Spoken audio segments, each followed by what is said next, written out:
So friends, welcome to this teleconferencing, Swayamprabha based chart based teleconferencing on National Policy 2020 and its various dimensions. आप सब लोग वाकिफ़ हैं, यह आपका दूसरा कॉन्फ्रेंसिंग है, बीच में छुट्टी रहा कल 8 तारीख और पहला दिन हम लोग करिकुलम डिज़ाइन उसके ऊपर ICT ब्लेंडेड उसकी बातें किए थे और आज we have professor Sudeep Ranjan Jha with us from School of Science Physics.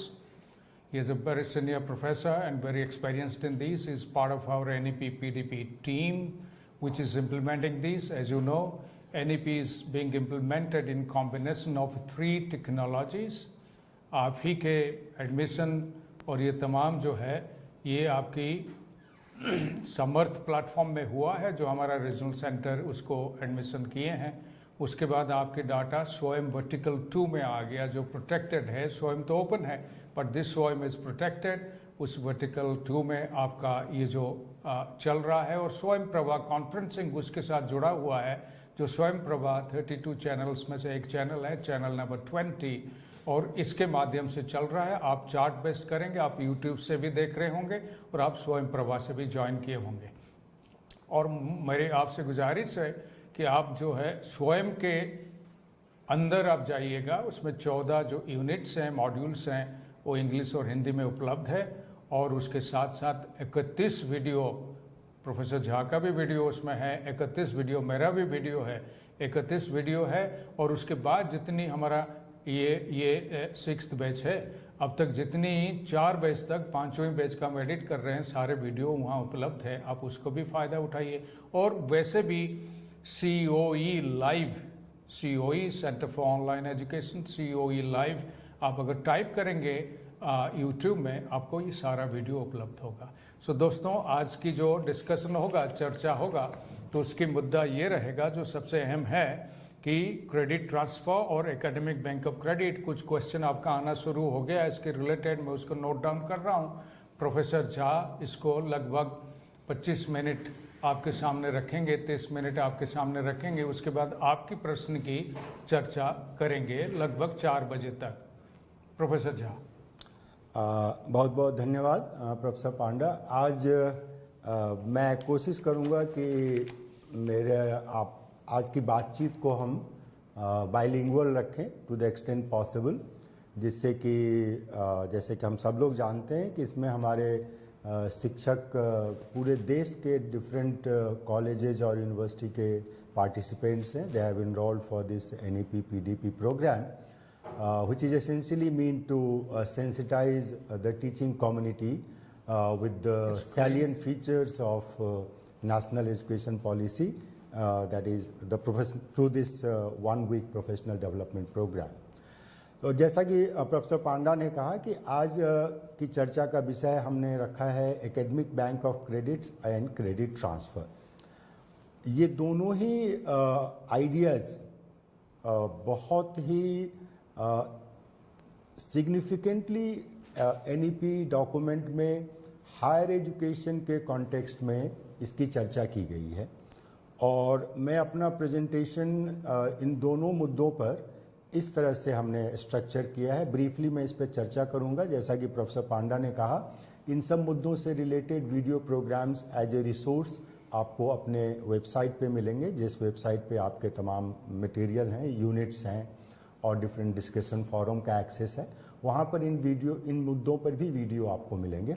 आज के इस सेशन का मुख्य उद्देश्य ये है कि हम आपसे बातचीत कर सकें। जैसे कि पांडा साहब ने कहा कि कुछ सवाल आ चुके हैं, हम जैसे मैं बातचीत कर रहा हूँ वैसे वैसे आपके दिमाग में जो भी प्रश्न आए वो आप लिख के भेजें, उस पे भी हम चर्चा करेंगे। मेरा तो व्यक्तिगत रूप से मानना है कि उस पे ही ज़्यादा चर्चा की जाए तो बेहतर है।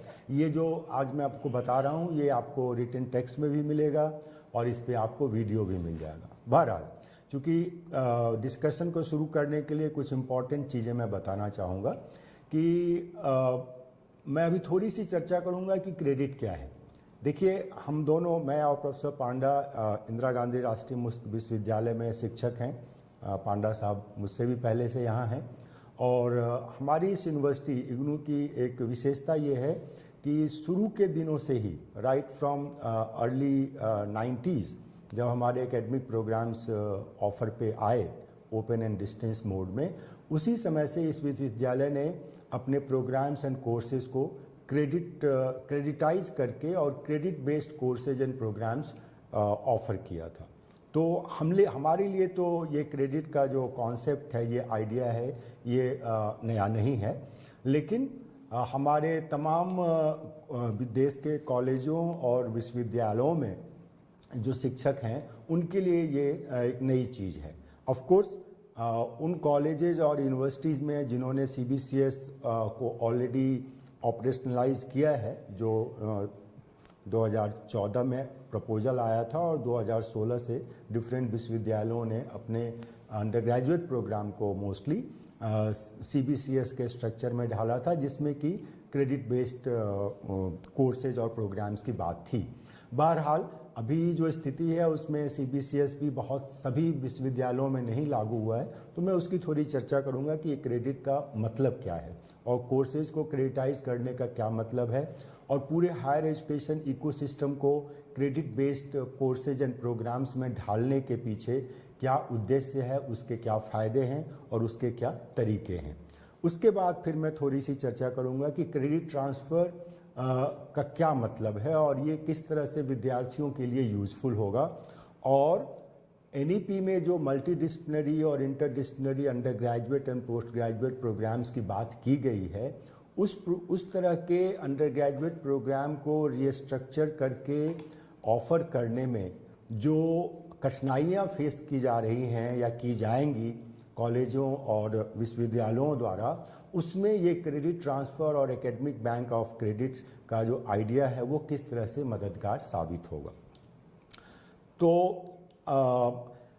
आपके रेफरेंस के लिए मैं पहले ही आपसे रिक्वेस्ट करूंगा कि चूंकि आपने ये प्रोग्राम ज्वाइन किया है तो please find time to go through this very brief and very nicely put document, which is NEP 2020 document. It is 62 pages, and if you confine your interest to higher education, then it's hardly 23 pages.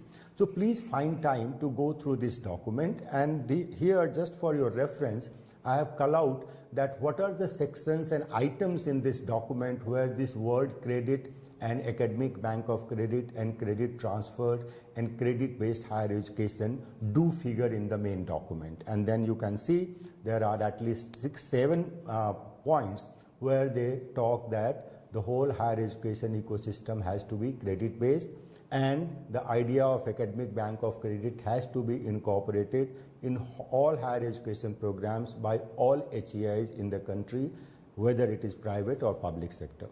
So this is the reference, and this is just for your reference. In item number 11.7, 11.8, 11.9, etc. you find mention of credits, and therefore it is necessary to understand what is the intent of having credit based framework higher education as per the NEP 2020. Now coming to the very brief and general definition what a credit means.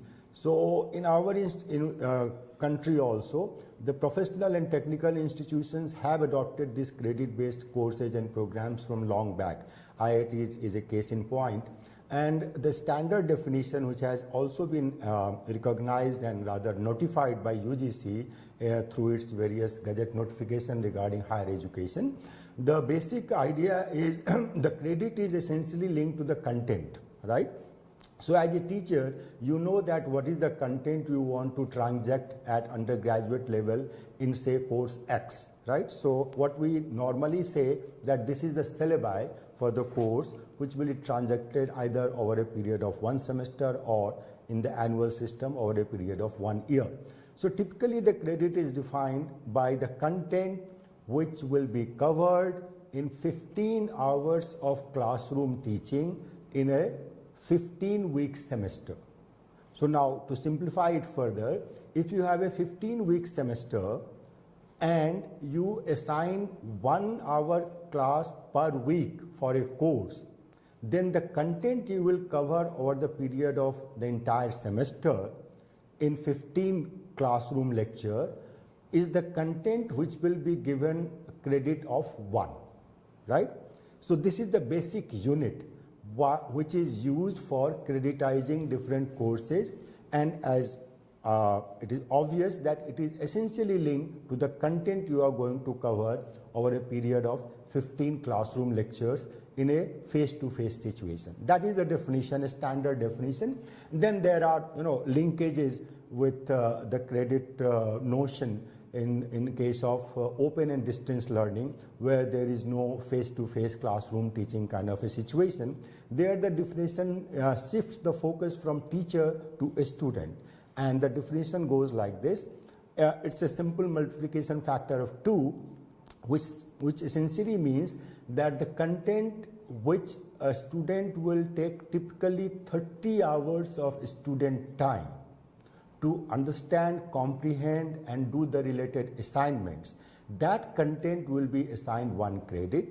So if the syllabi of your course is such that a student will be required to devote 120 hours, and there is no time limit here, it's an student's time, so 120 hours of a student time, that course will be assigned 4 credits, and that is the thumb rule which has been adopted by IGNOU since day 1, and therefore our courses are credit based. So there is a linkage between what the definition of a credit in a face-to-face situation conventional system is and what is the definition, the thumb rule so to say, in the open and distance learning system.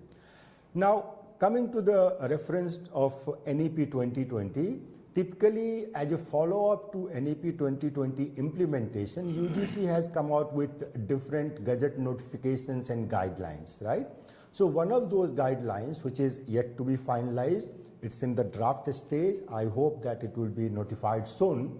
What they say, those guidelines say, and these all guidelines are intended to facilitate higher education institutions in the country to implement NEP in a uniform and standardized manner, right? With that intent, what those guideline documents from UGC, the regulator of higher education in our country, they say that typically at the undergraduate and postgraduate level, in one semester, the credit workload of a student should be in the range of 18 to 20 credits per semester, right?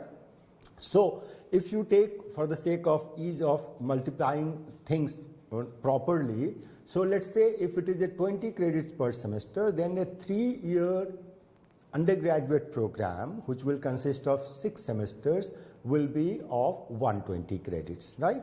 So this is not very much off the mark. I mean, those of you who are involved in implementing CBCS based undergraduate program, you know that undergraduate program of 3 years duration, the general degree is roughly around 128 to 130 credits, and the honors is little higher, it goes up to around 148 credits or so. So this is an effort to give you an idea that whenever you sit down in your board of studies and decide on the courses in a particular semester in the restructured undergraduate and postgraduate program, you have to be mindful of the fact that the workload of the students should not be more than 18 to 20 credits per semester.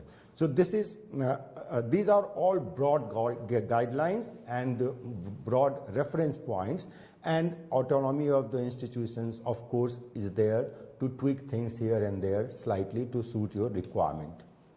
Now, with this particular credit, I talked about credit-based framework for higher education. Let me give you a brief idea that NEP talks. I think there must have been a very detailed session about what is multidisciplinary higher education as per NEP documents. So in that context, multidisciplinary and interdisciplinary undergraduate program restructuring, what they have done is that they have categorized different kind of courses which are necessarily to be part of multidisciplinary undergraduate education into these 5 categories, right? 5th category I will not elaborate right now because that essentially means refers to the 4-year undergraduate program, where the 4th year is supposed to be little bit research training intensive. So let's confine to the 3-year undergraduate program. So in that case, you will see that there are 4 category of courses which are now necessary to be incorporated in your restructured undergraduate multidisciplinary program as per the vision of NEP 2020. Now, UGC has requested repeatedly to all higher education institutions to look into the structure of their undergraduate program to make it more and more multidisciplinary and things like that. Institutions are working in that direction. I'm very sure UGC will come out with a broad framework also. But the framework which is in place gives that whatever you do, you must incorporate these components in your undergraduate program. First is an obvious thing that we all have been teaching discipline-based courses in our undergraduate postgraduate program, so that is a given. What is the new component which institutions are expected to incorporate is the vocational and skill courses, which was not yet mainstreamed in the higher education ecosystem, is now an essential component of restructured undergraduate and postgraduate programs. And they have also said that of 120 credits, at least 16 credit worth of courses must fall into the category of vocational and skill courses, and it is a compulsory component. Earlier, you might have seen in many undergraduate programs that these courses will find place in the overall structure, but it was generally an optional course and students were not supposed to compulsorily take those courses. That optional aspect has been dropped, and now the request of NEP document is that it has to be a compulsory component of any undergraduate program. Similarly, a third category of courses where I have used the abbreviation, it stands for life skill courses, environmental studies, value-based courses, and global citizenship education. So they say that a basket of courses which will deal with all these areas, although UGC has already made environmental studies or environmental science as a compulsory, not compulsory, non-credit but compulsory course at undergraduate level long back, but life skill and value-based and global citizenship, these are 3 new components and which has to find place in the overall structure, and the credit weightage again has been given right up to roughly 16 credits. And the fourth and the most important aspect is that the general feeling is that our graduates don't have much exposure to either to the society or to the field of work or to the place where they are likely to be employed, right? And they are cocooned in a campus where they study all subject-based courses, and when they get out of the institution with undergraduate degree, they have no clue what is the work environment and what are other skills which is needed to be a employment-ready graduate, so to say. This is a term which has not been used in NEP, but the intent is like that. So that kind of exposure, sending students to the hinterland of the society, sending students to the place of work by either designing some kind of an internship, apprenticeship or field project, all these options have been given with a view to pick up what kind of training you want to give to your student depending upon the type of program they have joined. But one of these components is a must now, which was earlier again an option. Some institutions were keeping these aspects to give their students more exposure. So this is in the nutshell is the complete structure in terms of credits, how our future undergraduate and postgraduate multidisciplinary programs are likely to be in place and to be offered. Now, as a teacher, let me share some of the experiences that you will say that, okay, suppose I want to convert my undergraduate program into a credit-based program, how to go about it. So this is a brief outline. I have given you a basic definition. As a teacher, a group of teachers will sit together and then see that how to creditize their courses. As you know, you can always back calculate. The UGC has given you the thumb rule that an undergraduate program of 3 years has to be something around 112 to 120 credits, right? And then you back calculate and see that what are the courses you have been teaching, what are the type of courses which you are now required to add, which I just discussed, that value-based courses, and then you have vocational and skill courses. And then you have to, accordingly, looking at the syllabi, you have to also keep in mind that what is the credit load per semester. That is, again, the range is 18 to 20 credits. And then you can sit together and see what is to be added and what can be dropped, what can be curtailed, and your program will be, in a sense, creditized. And I'm sure in a very soon, UGC will also come out with a broad structure of what undergraduate program in the credit-based framework would look like. And then you can always compare and tweak your entire program structure. Now, I will just move fast here, that this 4-year undergraduate program is very interesting in the sense that it gives complete freedom to our students that what they want to study, that is not a decision which they have to take while they are taking the admission right after their +2. That is not the case. Now the situation is that for the first 3 semesters, that is almost for the half of the period of their undergraduate program, they will be studying courses from a variety of areas. Some of them I have listed there. Natural sciences, social sciences, humanities, mathematics and computational thinking and analysis. So all those areas they will be studying the basic courses, and then at the end of 3 semesters they have to take a call that now in the remaining 3 semesters, if they are doing 3-year undergraduate program, what are the subject areas in which they would like to specialize.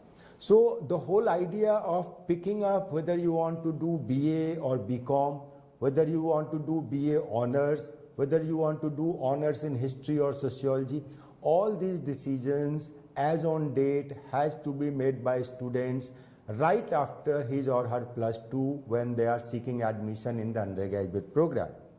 Now that is a demand on the part of the student which is little unfair, so to say.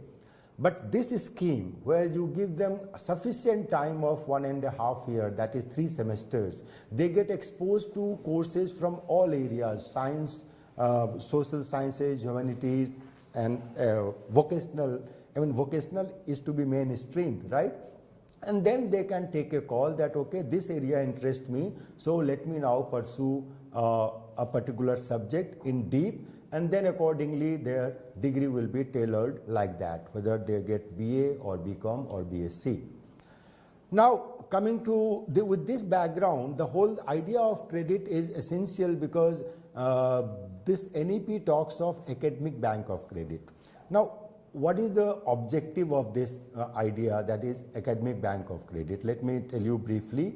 First and foremost, I will go into the details, how it facilitates national level mobility, how it facilitates MD higher education, how it all allows people to take a break in their studies and then come back again, how ABC will enable credit transfer, how multiple entry and exit is possible if the ABC is in place, and how it gives a world of choices in terms of courses students want to do, irrespective of the place or the college or the university where they are studying. So all these 5-6 main objectives, it can be made if the HEI ecosystem is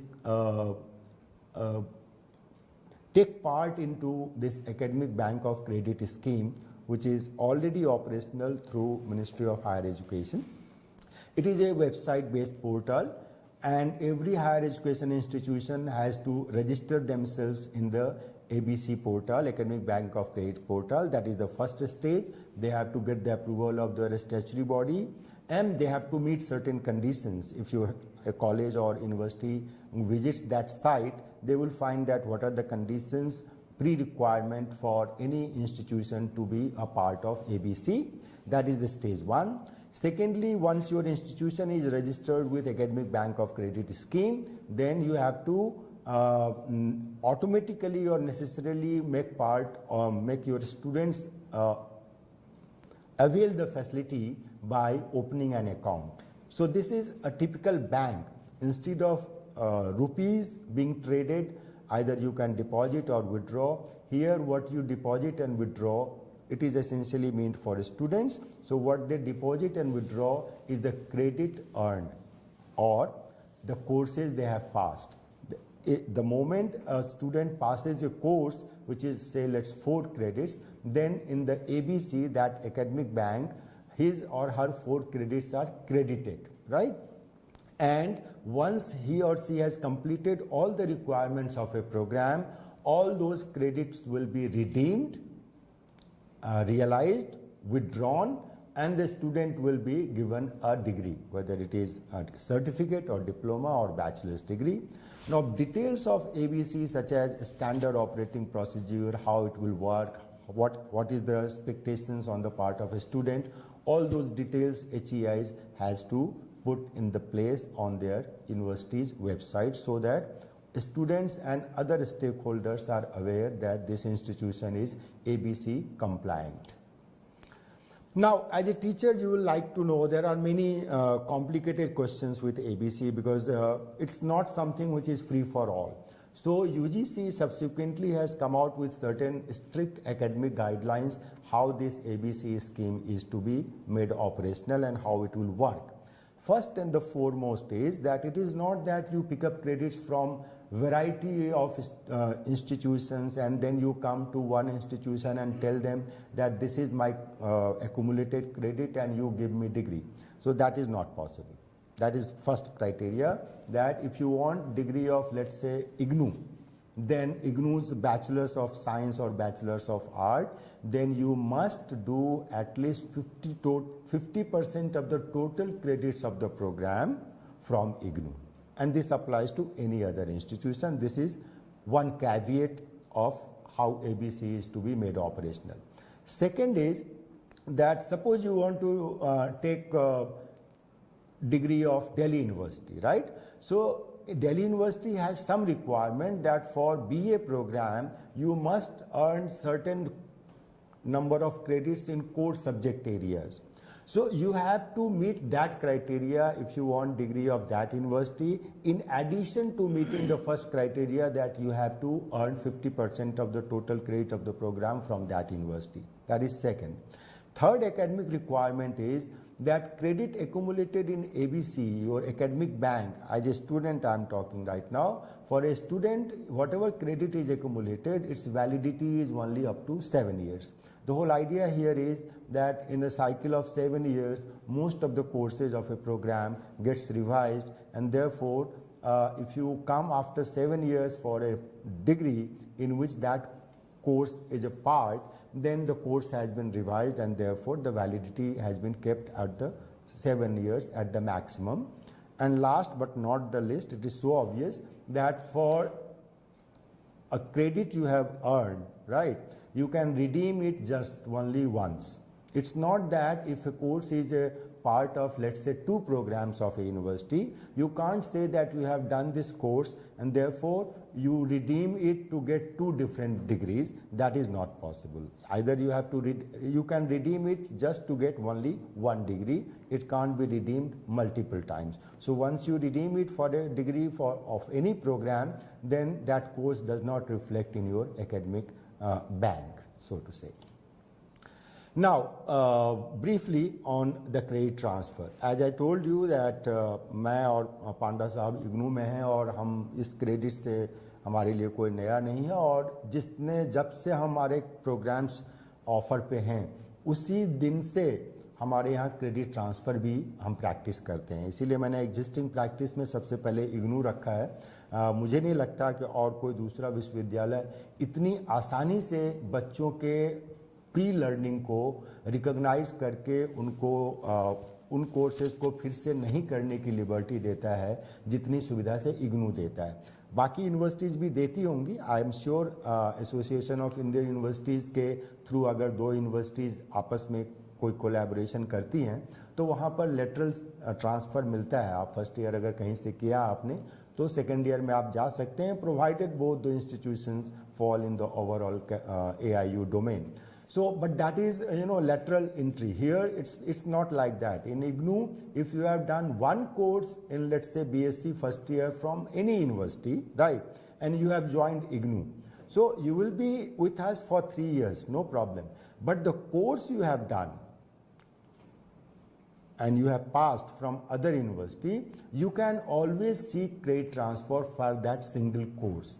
That provision, I think, existed in the university system only with IGNOU. And as a teacher, how do you do that? How do we do that, right? So just to give you an idea, that's so simple that a student have to apply that I have done this course and this course as per the syllabi matches with the X course of IGNOU, which is part of my program. That is requirement 1. Second is that the course you have passed, you have to attach your certificate that you have passed the course from the university, and you have to attach the syllabi of the course which you have passed, right? So these two documents come to the university and it is sent to the faculty like us. Well, our job is to compare the syllabi you have passed, the course syllabi of the course you have passed, compare with our course for which you are seeking credit transfer, and if there is an overlap of 75 to 80%, we happily give you credit transfer, and you don't have to do that course of our program for which you have been given credit transfer, right? So this is the practice which it's so obvious for us. That's why I told you in such a briefly. I hope you understand what I mean. Now, NEP wants that this facility which IGNOU and some universities have been practicing, it should be made available to the entire country, across the HEIs in our country, right? So for that, naturally now you can, join the dots. For that, the first is that you must creditize your course. Second is that there should be parity in syllabi of different courses. Third is that there should be a uniform or some third party kind of setup where I can go and check that this student is claiming that he has done this course and this is worth this credit. So all those details I can log into ABC platform and enter the credentials of the student, and if it is everything is fine, then I will give him the credit transfer and that will be redeemed from his ABC. So, and most important and significant aspect of credit transfer and ABC in my opinion is that it will facilitate multidisciplinary education, because in our country IGNOU is a very uniquely placed institution, right? We have in a single campus 21 schools and roughly 40 plus disciplines teachers sitting in the campus of 150 acres. But that is not the case. Generally, we have colleges which are single stream college. It's an arts college or a commerce college or a science college. Even the university departments are working in a very compartmental way. So how do you make your programs multidisciplinary? Suppose you are a BA, you are a teacher in BSc Science College, right? And you want your student to study a course in mathematical modeling, or you want your student to do a course in computer science, basics of computer science, or history, right? So what is the option? You don't have any option. But think coolly, if the scheme of ABC is in place, then your students can always join other institutions, SWAYAM platform offerings, and they can earn those credits. You just have to recognize them. And for recognition, if you find those courses in the credit of a student in the academic bank of credit scheme, you will have no hesitation, because there is some quality assurance mechanism before an institution can be part of ABC, a student can do the course online or offline, right? So this multidisciplinary higher education will be possible in a country like ours, where our university and higher education system is still not very broad based, right? If this ABC scheme and credit transfer is made possible across the HEI ecosystem in the country. I think I'll stop here and then take some questions, Dr. Pandey. Thank you, Professor Jha.